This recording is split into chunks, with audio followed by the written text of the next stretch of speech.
okay again.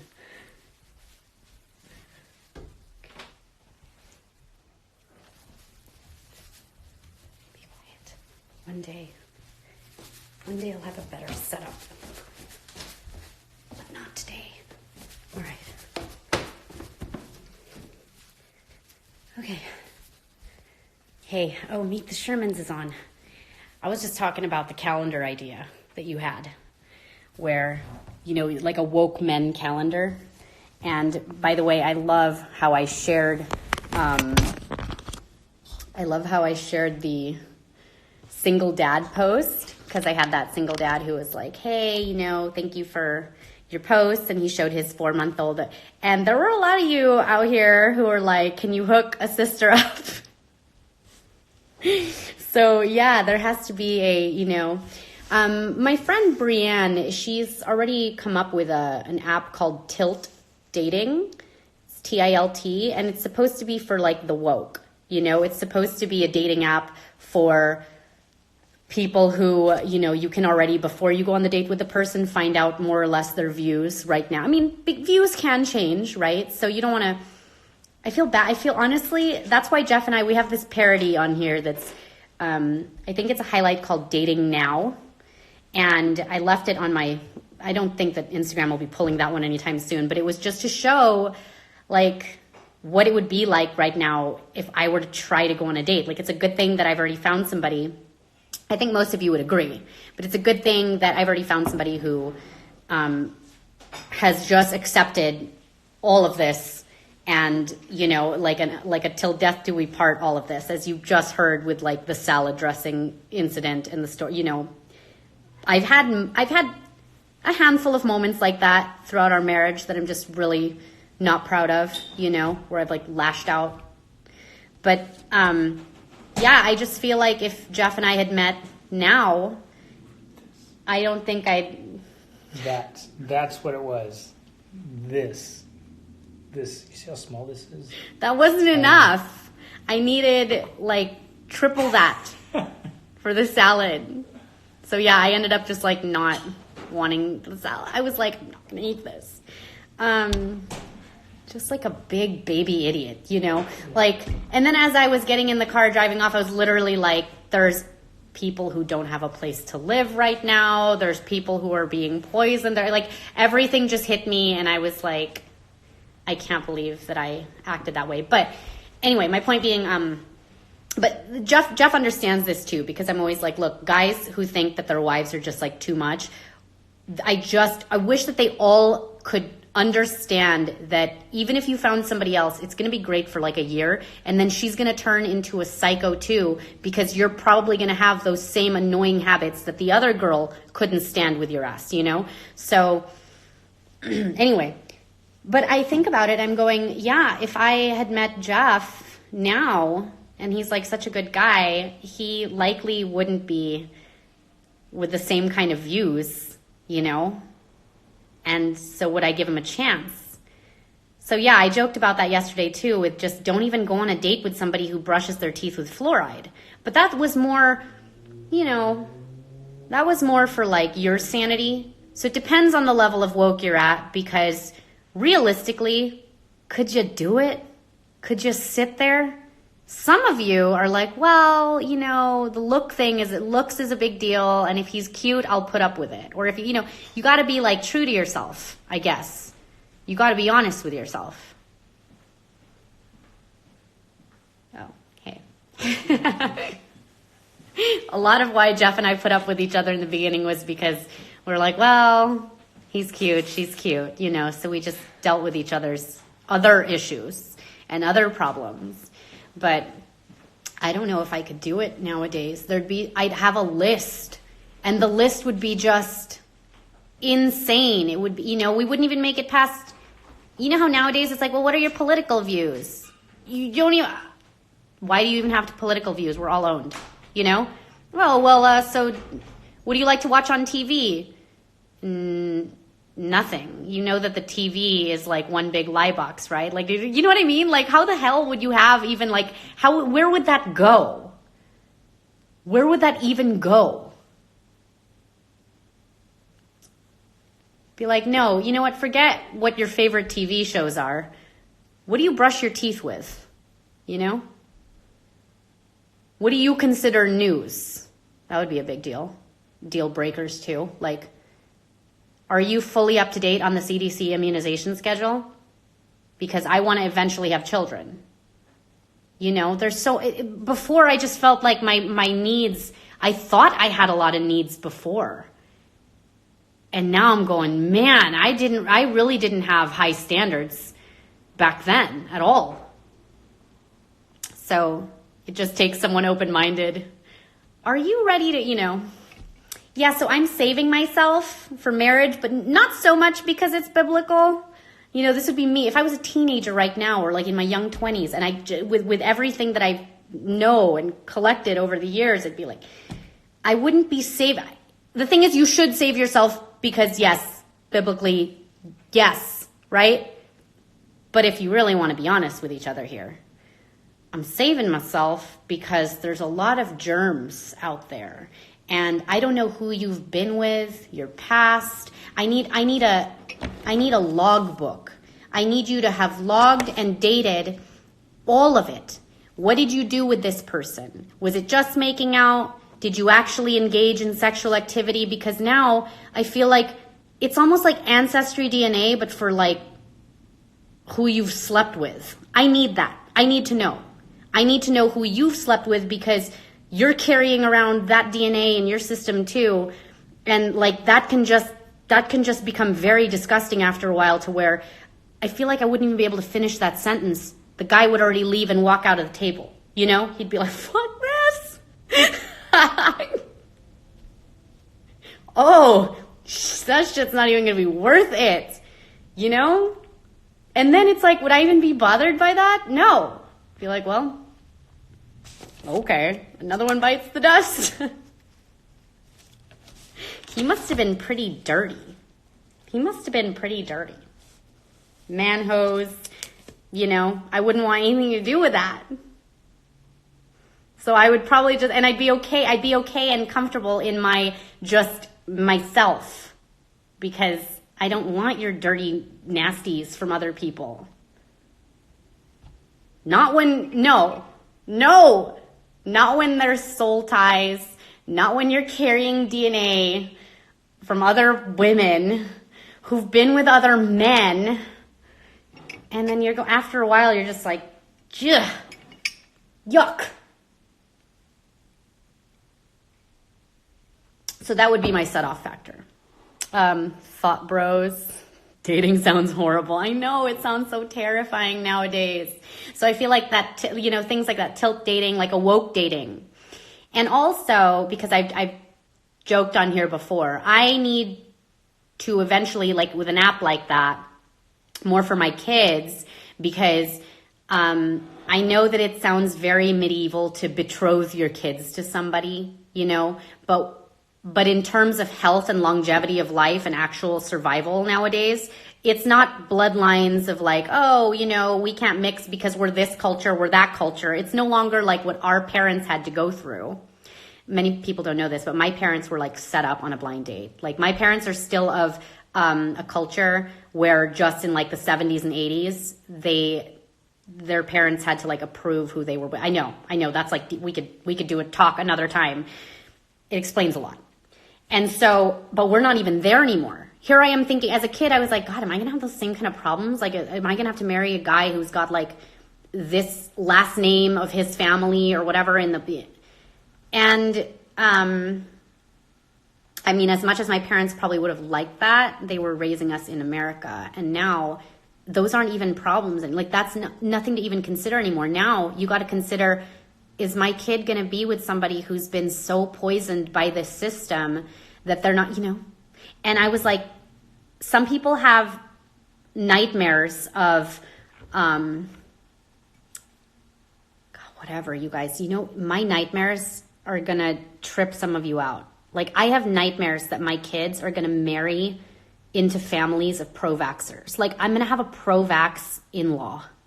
You know what I mean? Like, I'm trying to plan a wedding for Sebastian, but the girl he fell in love with has a mom who's like a pro-vax. Like, a Scary Mommy reader. Like she subscribes to Scary Mommy. That, like, those are my nightmares. That I'm gonna have to deal with that, you know? So I'm going, I need to figure out how to, like, without my kids hating me, I gotta figure out how to show them, like, kind of what pharma does, like kind of what society does. You know, you have choices. Oh no, you have free will, you have options. You just have to pick from these options. Mommy already curated this list for you. I've already, all of these parents, we're on the same page. You know, we kind of raised you guys all to be the same, have the same morals, not be a bunch of like hoes. And so we've already kind of like set this up for you. So you have to choose between, because genetically and like for the bloodline thing, forget the bloodline thing. But their blood is not poisoned and they're not all a bunch of like rhesus monkey, you know, because we're going to like try to now make the new lines a little bit less dirty. Like we're all dirty. Obviously guys, I have to word it better. You know, my son's only 6 right now. I have a lot of time to practice how I'm going to say what I'm going to say. Freaking judging me back there. I know that I have to word this better so that I don't sound like Romeo's mom, you know? But it's going to be that new kind of forbidden love, for sure. Oh, for sure. And it's sad because it's like, it's not like the families have much to offer anyway, that these kids are going to be like, dude, I'm bouncing out of here. Peace. It's not like you're leaving me with a dowry or anything, versus back then when parents could tell their kids, you have to abide by these rules or else you don't get the crown or you don't get the inheritance. You know, what am I going to say? What am I going to say living in my house in the woods surrounded by my aluminum walls? What am I going to say? You don't get to inherit all of this?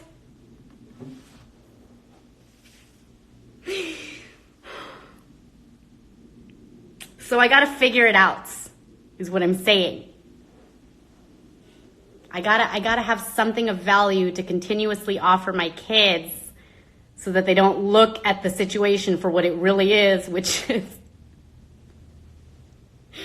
oh, okay, way to upsell me, mom, on this. Way to upsell. Because I'm damn near ready to give up everything. Oh yeah, okay, what? You want all that material stuff? It's all crap. It's all crap. It's not going to make you happy. You know? So how do I do this? Yeah, I got to figure out how to write this out.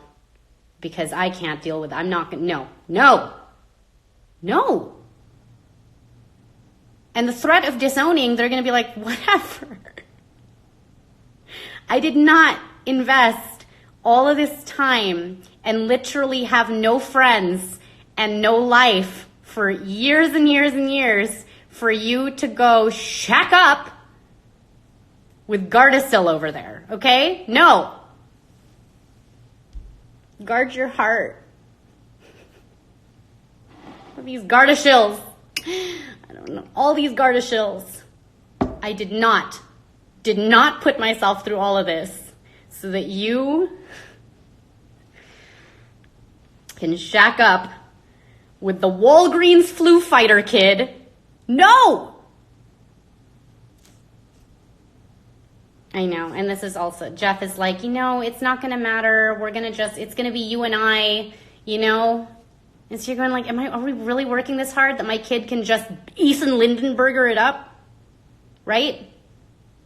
Ethan Lindenberger, if I was your mom, I would have backhanded your ass calling me an idiot on national television. But you don't have a mom, That wasn't your real mom, that was an actress. So it's like, I feel bad for you, but I don't.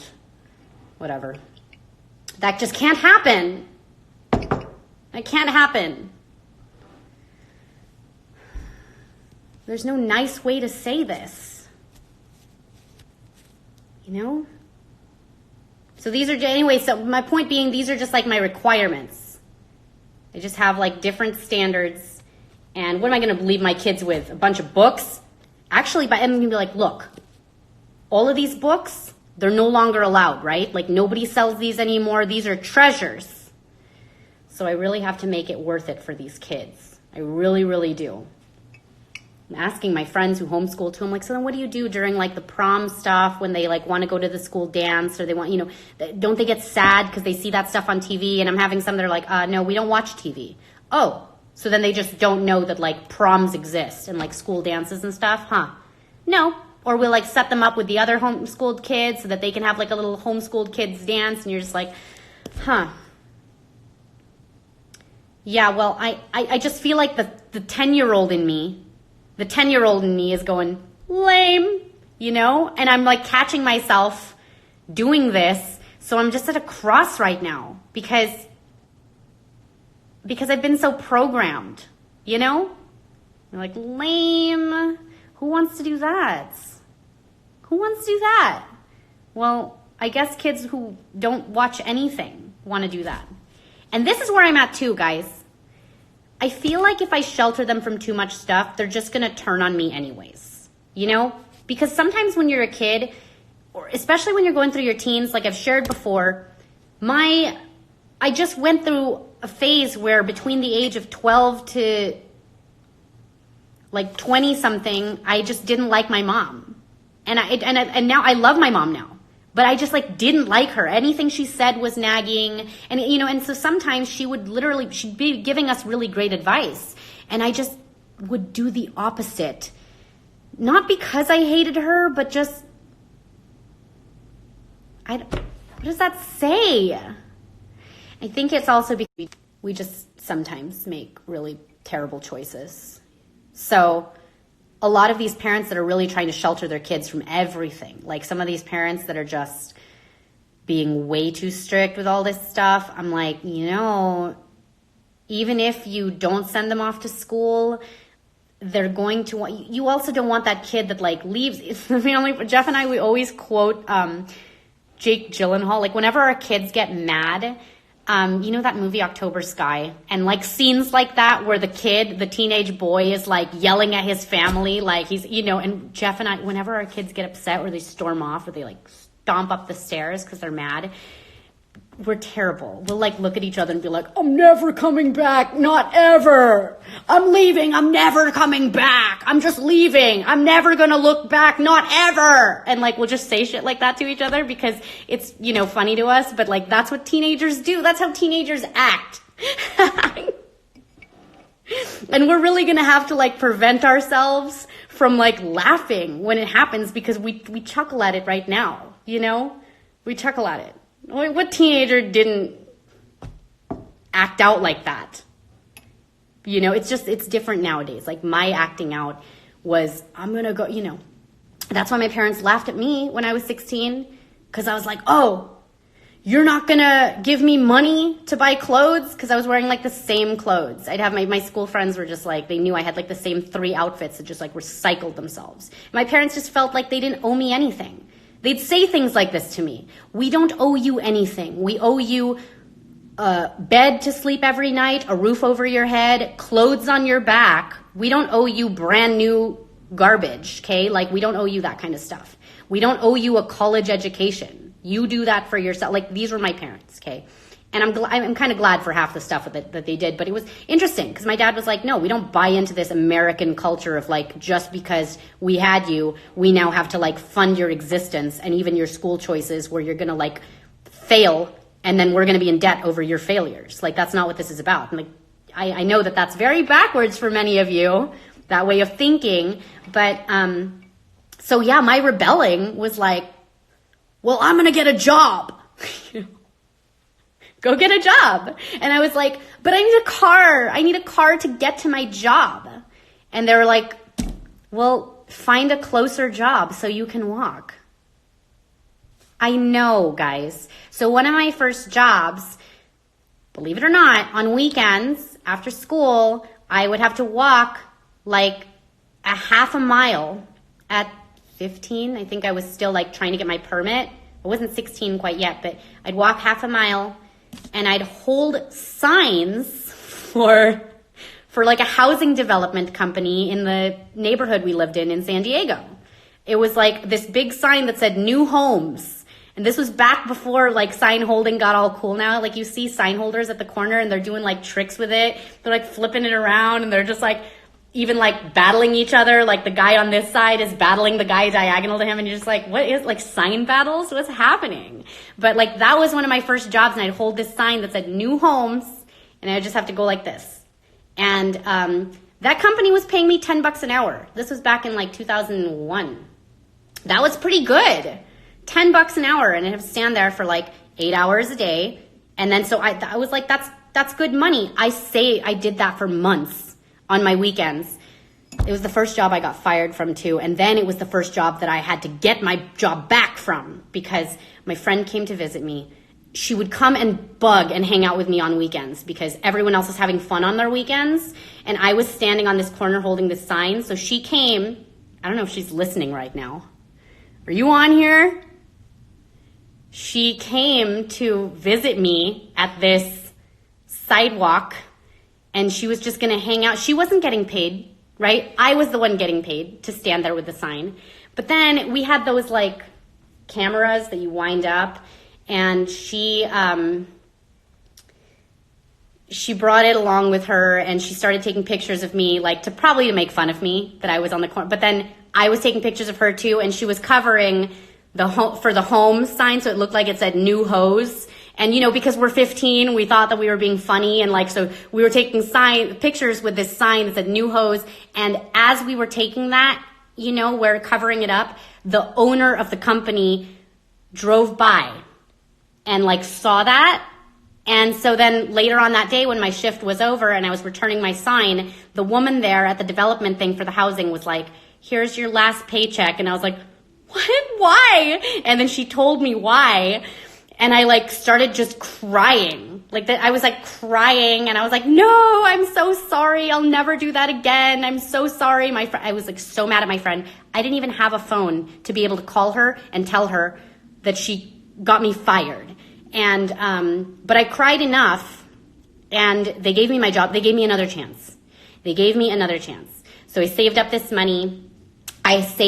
Finally got my own phone. Okay. And then I had enough saved up to where my dad was like, okay, it looks like you've been very consistent and I will take you to the Toyota dealership to get a car, but you're making the payments on it. And it was one of those, like, that's how I rebelled with responsibilities. Like my rebelling was proving to my parents that I was responsible and that I didn't tell them about what happened at that incident that I like got fired that day because they would have hated it. Like, you know, this was also the one friend that they were just like, oh, this friend of yours. And she's still a friend. But like, yeah, man. So I had to do that. And then as soon as I got my car, I got 3 jobs. I hustled it up with 3 jobs. I used to work at the Wild Animal Park before it was called the Safari Park. It was called the Wild Animal Park. And my shifts looked like this, guys. I worked at Jamba Juice from like 6 a.m. to noon. I would take a break between that time and I would go by 3 in the afternoon, 3:30. I worked at this Italian restaurant that was far down, like Buca di Beppo. You guys know what a Buca di Beppo? I was a hostess. So I did that shift till like the night. Those jobs were all part-time jobs, so none of them kept me on full-time. So the other free day that I would have, I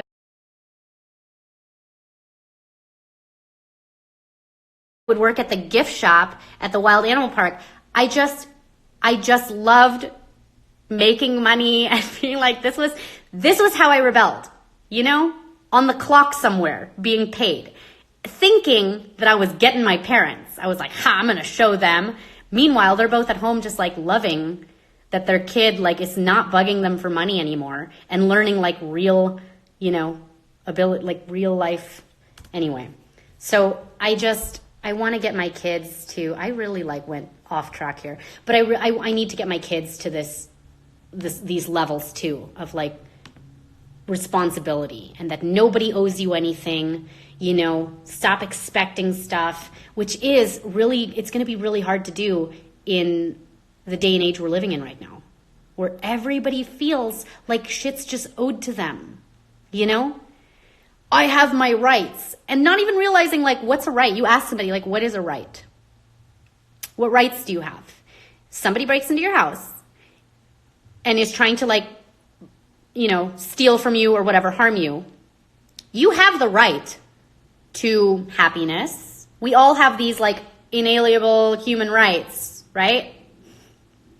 But in the 15 minutes it's going to take for the cops to get to your house, if you're even able to call them, your rights are kind of out the window around people who don't follow those same rules. And mostly the rule makers don't follow those same rules, so that's kind of unnerving too. Your rights are very, like, do you have the right to water? I like having this discussion with some people when not so much when I first meet them, because that's always a little awkward. But do you have the right to water? Like, as a human being, well, water was placed here, right? It wasn't dirtied up. It wasn't poisoned. Okay, well, do you have the right to clean water? You know, if a company takes that water, filters it out, like, do they owe you that water for free? And it's interesting to see people's perspective in all of this. You know, what do you have the right to? I do believe that we have the right to, like, clean air and clean water because it was put here. I do believe that we have, you know, we have these rights, but none of it matters if somebody has taken reign on all of it. And, you know, so it's very interesting. And when I talk with my kids sometimes on topics like this, I just have to show them how things were and then how things are, unfortunately. Like, okay, well, this is how things originally were. But nowadays, because of X, Y, Z, this is how things are.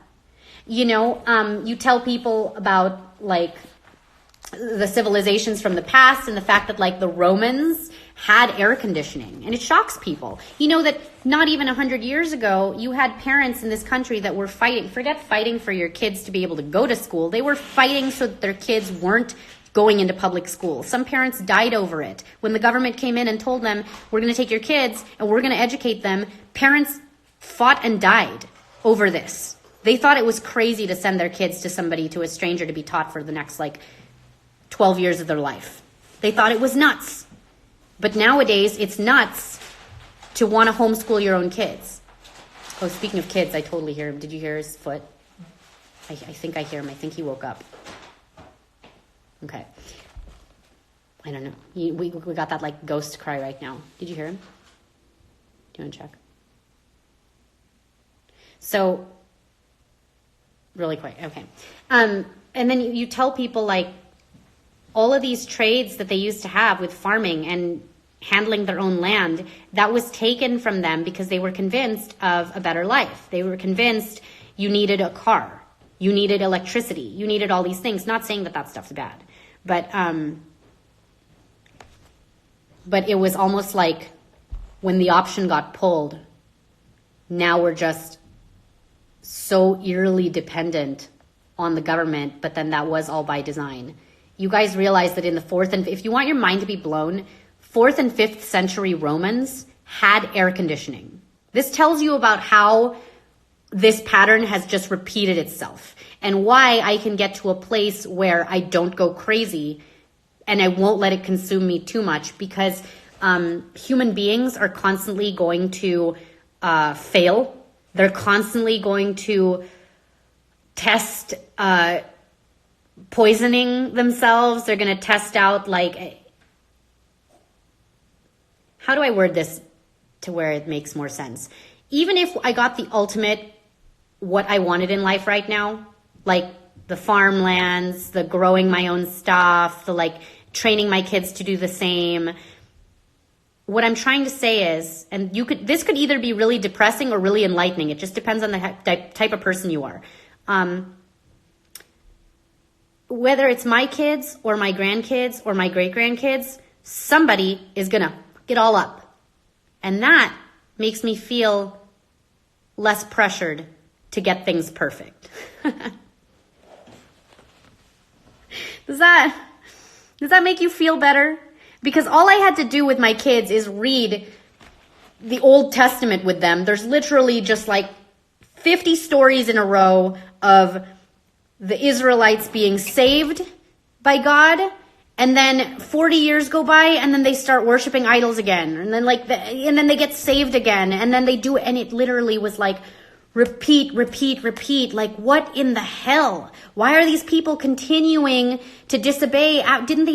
Don't they read their history? No, nobody reads their history. Nobody likes their history. So what I'm saying is, you also don't want to bog yourself down. Like, yes, you want to worry about your kids and what you got going on, period. But if you consume yourself too much with like your great grandkids, there's going to be some Judas along the way. I'm sorry. Like, I'm speaking for myself and my own family too, okay? There's going to be some idiot that's going to be like, oh, that's cool that great great grandma set all this up for us, but I want to live in the city and I want to go and do this and go, like, you know what I mean? And what am I going to do? Come back from the dead and haunt their ass? Yes, if I can. If I can do that, I will. But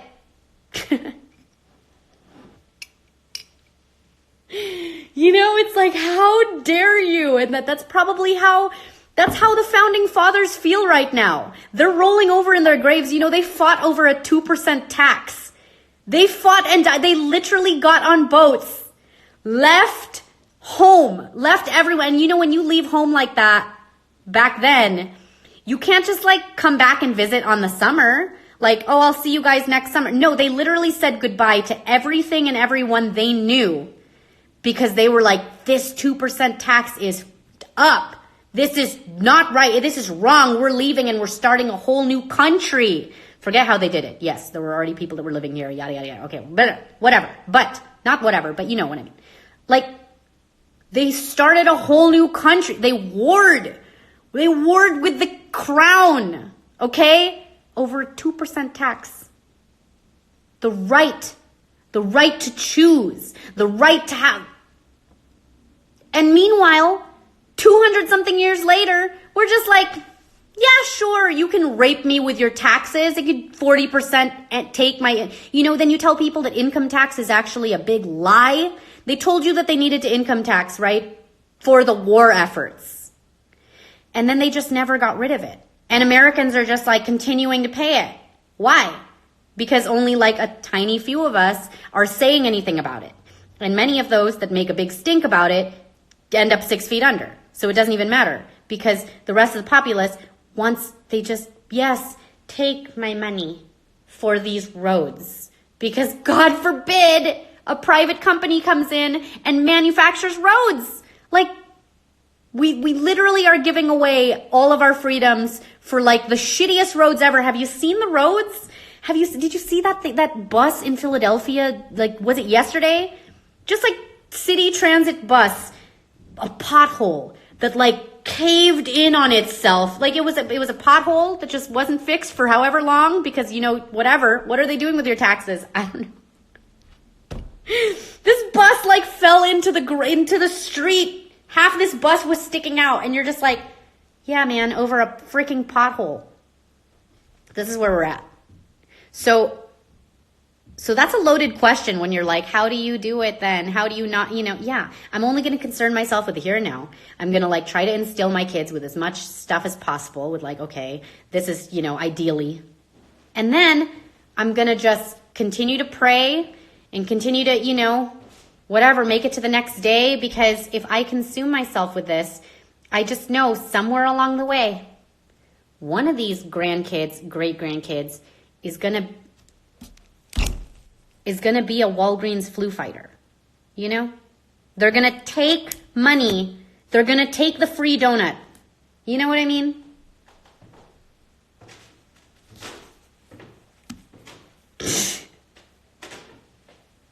So I'm not going to burden myself that badly. But like, they're going to take the free donut. Because there's people that will.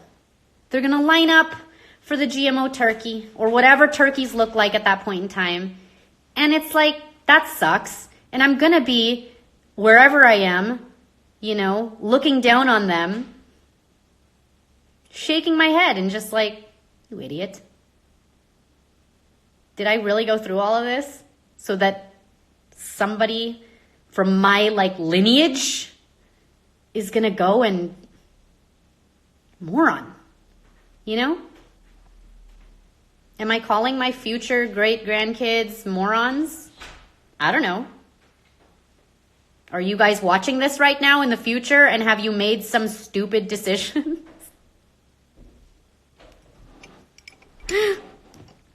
Have you?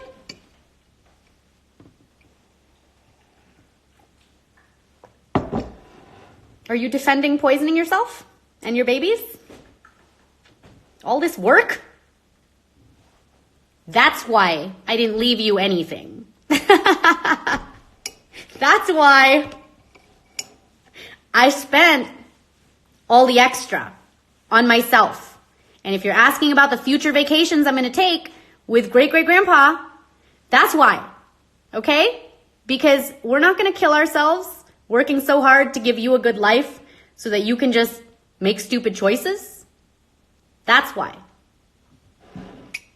I had a great-grandaunt who just worked herself to the bone. She was brilliant. She was a hard worker, businesswoman. Just any project she got into and anything she touched was like a gold mine, you know? She just made it this booming business. She pretty much had the largest shipping company in the Philippines and, you know, but her children, her 2 children, because she worked so hard, she wanted to provide a life for these kids that they didn't have to work at all. They didn't have to lift a finger.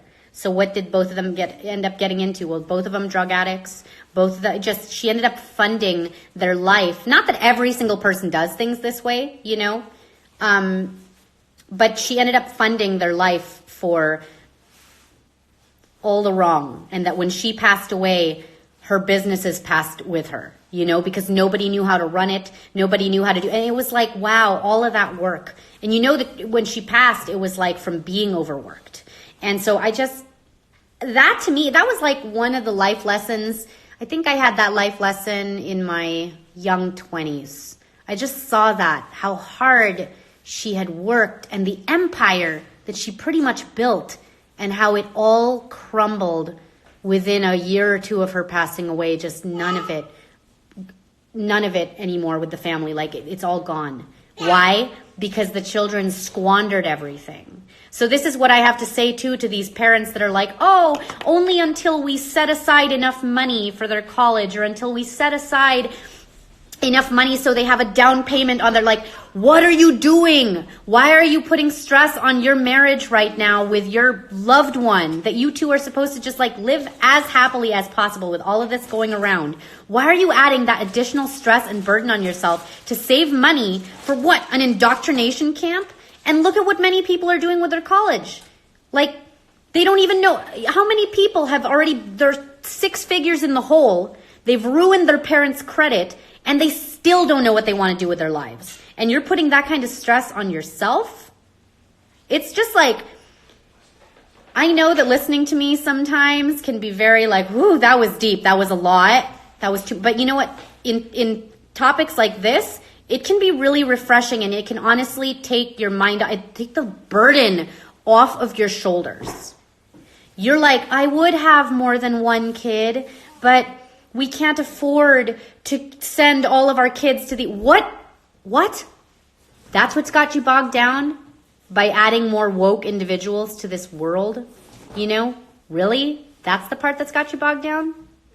They're going to figure it out. You raise up your kids enough to where they also have trade skills. My daughter has a side hustle going on in her school right now. Many of you know about it. And she's like making money. She's understanding the glory of capitalism. Okay? She's got a side hustle where she is making her own money because I'm not buying her an Apple Pen. No. But I said, if you can make enough money, I'll take you to go pay for it. But I'm not spending anything on it. So she's making bookmarks and she's charging people for bookmarks in school. And if they want it laminated, she charges them an extra $1. And I'm going, well, as long as these kids aren't going hungry, you know, and people are like, oh my gosh, you're letting your daughter do that at school. These schools are soliciting your kids. These schools send your kids home. So I'm just going, okay, that's how they want to do this. They're sending your kids home every year, multiple times a year with packets to buy garbage buy this $18 chemical infused candle, buy this like $20 roll of wrapping paper, and they're telling your kids to go bug your mommy and daddy and have them bug their coworkers for this crap. Like, whatever. They're soliciting your kids all day long. And it's like, I told my daughter, need to solicit yourself. You know, maybe you need to start making your own money. Initially, I was like, I don't want to. I told her just no. And the next thing I know, God, there's all these birds that are just hanging out right outside the window, like for no freaking reason. Why? So, but yeah, initially I was like, what is all this cash that's coming? Because she'd ask for money. And then when I saw that she had her own money in her backpack, I was like, what is this? But so you gotta like get your kids, get them used to the fact that like if they want something, they could kind of they just have to be creative in getting it. You know, what are your skill sets right now? What do you have?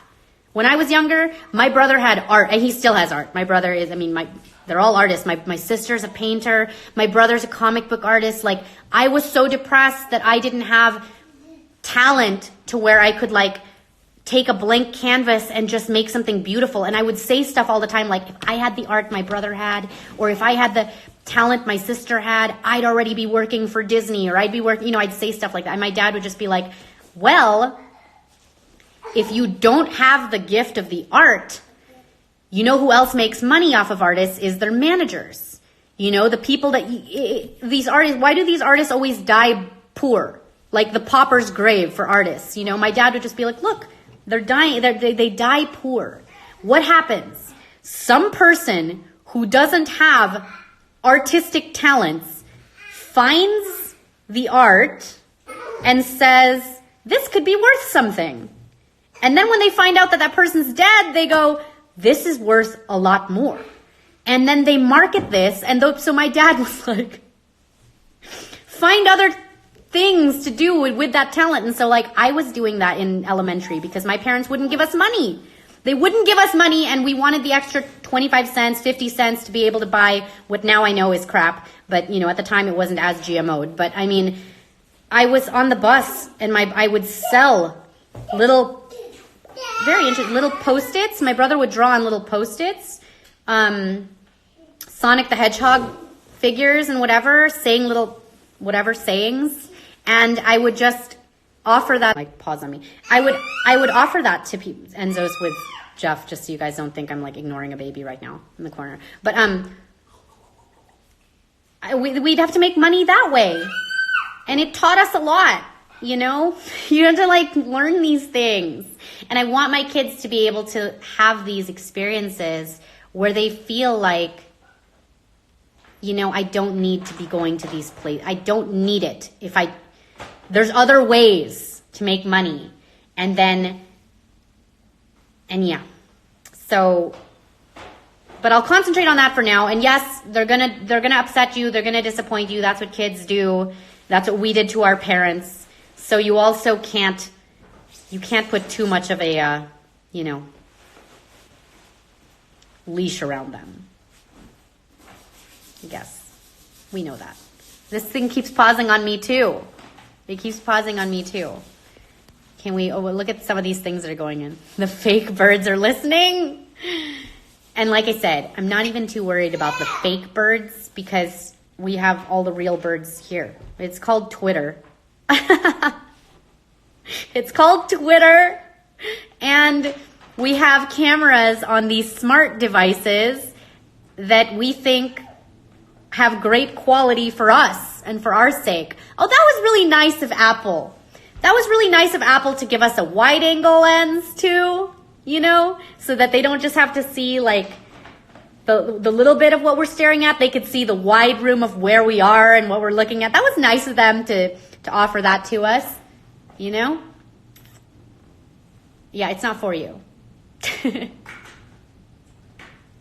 don't even need the birds, is what I'm saying. But have you seen some of these birds? And these ducks too? Like I said, I know that at least ducks are real. I accidentally ran over one. And was it an accident? look, we moved to this neighborhood. Ducks are like the freeloaders of the bird society, right? They find these lake spots and then they just like get to thrive there. And it's kind of a smart thing. You're like, if I was a duck, I would definitely be ducking it around in like one of these wild animal park setups. Like I'd be living in a zoo. If I was a bird, I'd be at the zoo because people are there to see animals and all you got to do is flock and just be in front of them and the kids are just fascinated and then they want to feed you and, you know, there's like watering holes and so like that's where I would be.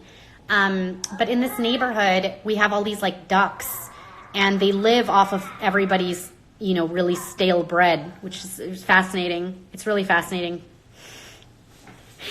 But I was like going so slow and these few ducks were not moving from the road this is how consumed I got when I first heard about the duck thing. I got a confession to make. Is that okay? I'm going to confess. So my kids were even in the car. And this was months ago when I was like, just got word of like the whole bird thing and that there's some birds are not, they're everywhere right now in my backyard. They're everywhere. But I was like, look at these ducks. They see that I'm literally like coming towards them and they're just like being brave right now, not moving. And my Amelia was like, Mom, there's a swarm of them right there. And I was like, yeah, but look at these brave ones. They're just like in the mid. And I left my car was pretty much on neutral. Okay. It was pretty much on neutral. And I was like, I'm just going to keep going. Like, I'm just going to go and I'm going to go so slow.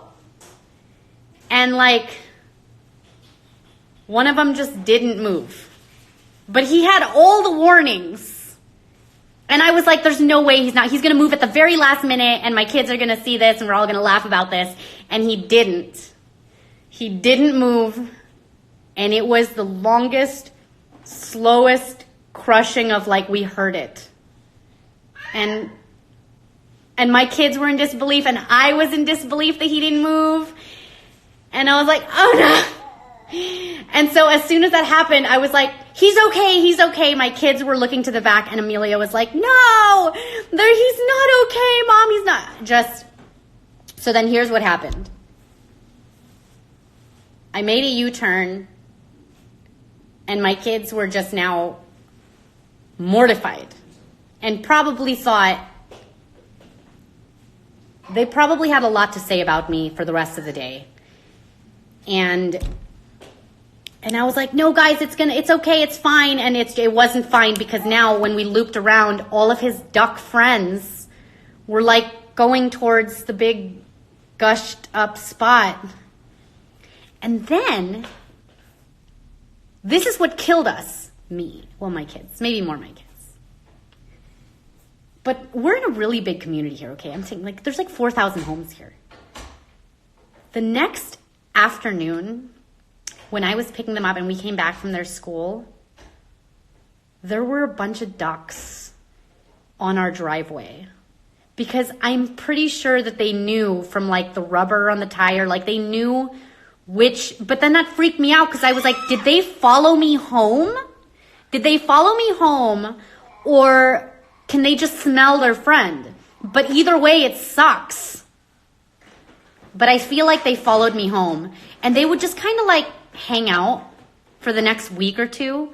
Every time I'd come home or be in my driveway or like be getting the car out, they would just kind of be there and they were never there before. But they would just do that for a while after.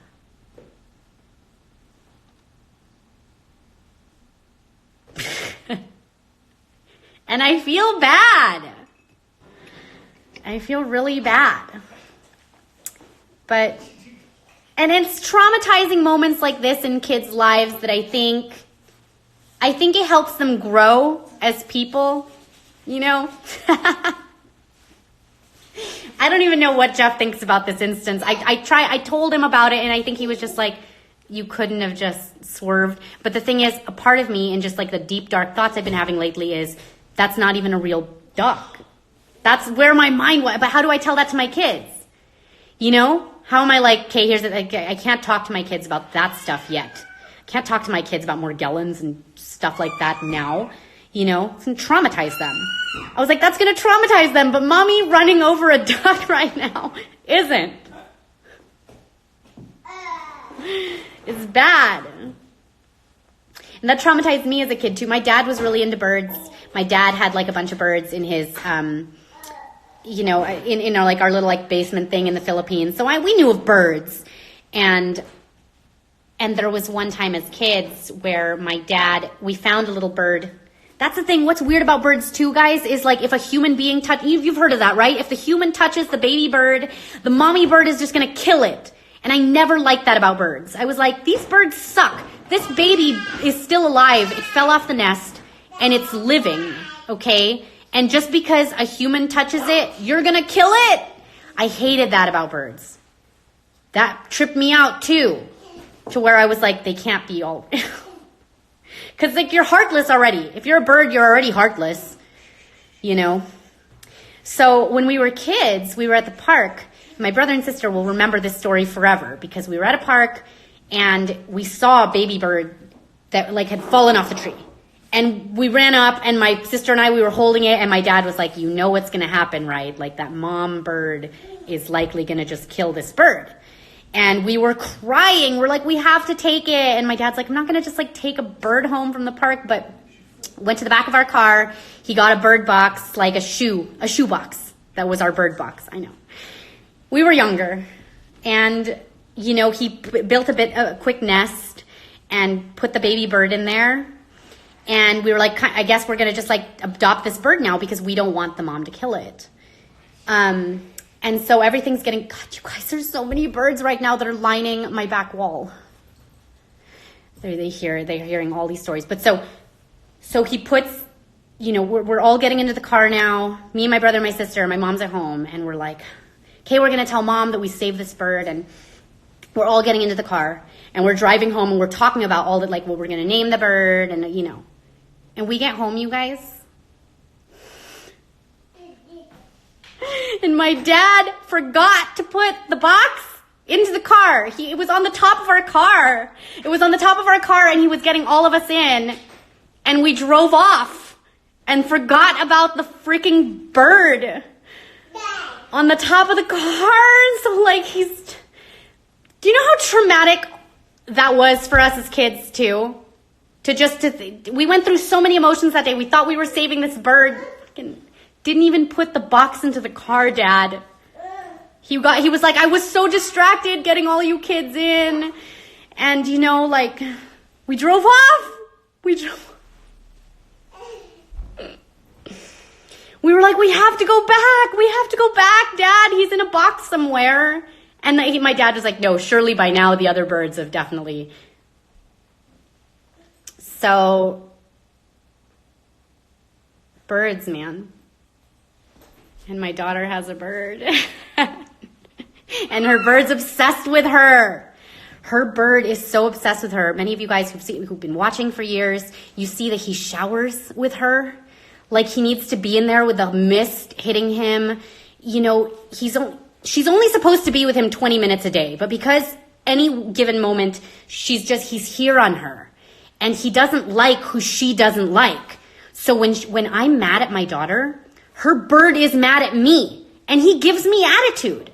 Like there was that one time where I was scolding her and I had and I didn't know that he was here because he buries himself into like right here. And I was getting in her face and I was in the right and she was in the wrong for sure this time. And I was like going like this to her. Her bird pops his out of her here and just nips my finger. And I was like, I screamed. I was like, ow, my God. And after I got myself together, I look at my daughter and she's there going, they're in cahoots. I don't like this. And now this bird knows I don't like him. Like we don't have a good relationship anymore. He self-mutilates when my daughter's not around. He starts picking at himself like he's depressed. So weird. And he just hangs out with her all the time. Like literally. He'll eat her homework. And they have this bond though that I can't do anything. And Jeff can't do anything. And it's a weird relationship that they have together. but he only likes who she approves of. And it's weird.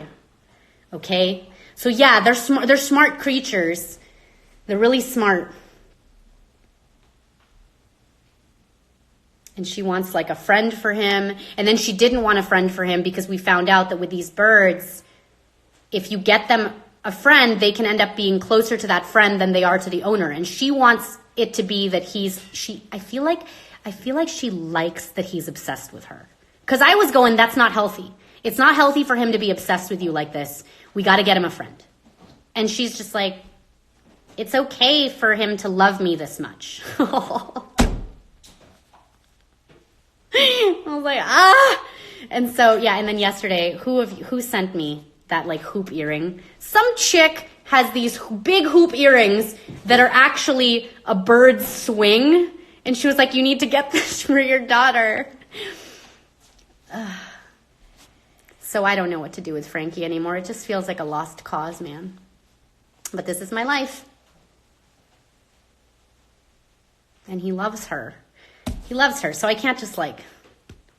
But it will be weird. Sometimes we'll be here eating chicken, and Frankie will just be like with my daughter. And I'm going, does he know what you're eating?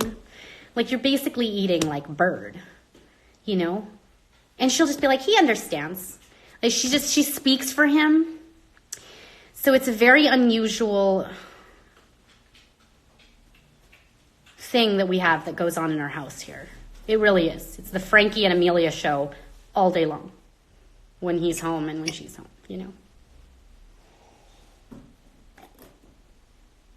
It does. It shocks people when they see that like relationship that they have. So. But some days, like, he will really, on the days especially where I got upset with her over something, I can't go near that bird. He'll turn his back on me. And Jeff knows it. Like, Jeff's over there probably laughing about it. He knows that Frankie does not like me. Okay? Like, he has it out for me. And I don't know what I've done to myself. How is he when she's at school? I don't know anymore because we take him and we put him in the garage. Sorry, I do that. I know, whatever. Judge me all you want. The weather it's better than putting him outside. It's 40 degrees outside right now. So while she's at school, it's not like he's trapped somewhere in what I used to do before. We have this big closet and I would put him in there. I just like skirt him into there so he would be like not mean to me because he's mean to me. And I'd skirt him into there, and so, he'd be in the closet. This was only for like a few days, okay? And my sister, when she was in town, she called him and Frankie because we'd stick him in the closet. And I was like, okay, you're making me feel really bad, so I'm going to put him in these other rooms now, because if not, I don't get good vibes from him, you guys. I know the mirror thing, but when we leave town now, we have to like put her photos up. We can only leave him for like 2 to 3 days without her. If it's longer than that, we have to take him with us. We have to take him. We have to fake it at these hotels that we have a bird. It's like being incognito, you guys. I got to put him in the bird, the bellhop thing. My kids have to block him and the whole thing. One time at a Hilton, the girl was like, the neighbors up in the same hallway were saying that they heard bird noises, and my kids were quick to it. My daughter was like, did it sound like beep, beep, beep, beep, beep, beep, beep? And the girl's like, oh yeah, and started laughing, thinking it was just my kids.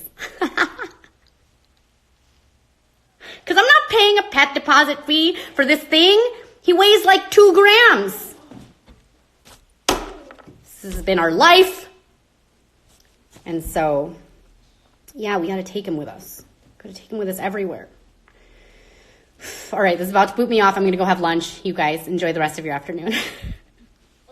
Bye.